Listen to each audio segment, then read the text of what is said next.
મારી બેન છે જેનું નામ સંજના છે, એને હોસ્પિટલમાં દાખલ કરી હતી હર્ષલમાં. ગાંઠ હતી એવું કંઈક એમને જાહેર કરેલું. તો ઓપરેશન કર્યા બાદ એમને ડિસ્ચાર્જ આપી દીધો. ડિસ્ચાર્જ આપ્યા બાદ જ્યારે ઘરે લઈ ગયા 3-4 દિવસ પછી પાછું એને પેટમાં પેઇન થયું. તો અમે બીજી હોસ્પિટલમાં ચેક કરાવડાવ્યું મક્કરપુરા.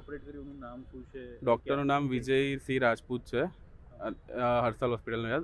ત્યારબાદ એને ડિસ્ચાર્જ આપી દીધો હર્ષલ હોસ્પિટલમાં. બાદ ઓપરેશન પેક કરીને બીજા અમે ઘરે લઈ આવ્યા પછી એને પેટમાં પેઇન થતું હતું. તો અમે બીજા હોસ્પિટલમાં ચેક કરાવવા લઈ ગયા. ત્યાં એને સીટી સ્કેનને ખબર પડી તો એમાં કંઈક અંદર ફસાઈ ગયું છે એવું એમને કીધું.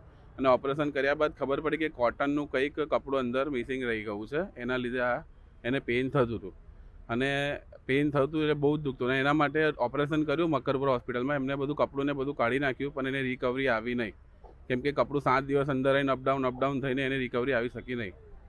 એટલા માટે અત્યારે કાલે મારી બેનની ડેથ થઈ છે. અમે પોસ્ટમોર્ટમમાં આવ્યા છે. અમારો ન્યાય એક જ છે કે હર્ષલ હોસ્પિટલ ઉપર કાર્યવાહી થાય અને બીજી કોઈ આવી છોકરી સાથે આવો બનાવ ના બને. હર્ષલ હોસ્પિટલ તમે ગયા હતા? હા, અમે હર્ષલ હોસ્પિટલમાં ગયા હતા. એમને એક્સેપ્ટ પણ કર્યું કે આવું રહી ગયું છે, અમે બધો ખર્ચો બી આપીશું.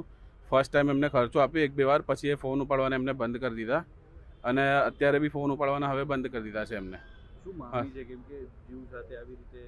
માંગણી તો સર હવે મારી બેન રહી નથી, તો અમને હવે ન્યાય જોઈએ છે કે ભાઈ બીજા કોઈ જોડે ના થાય, એ આવું બનાવ બીજા કોઈ છોકરી સાથે ના થાય. બસ એટલું જ અમારી એમના માંગ છે.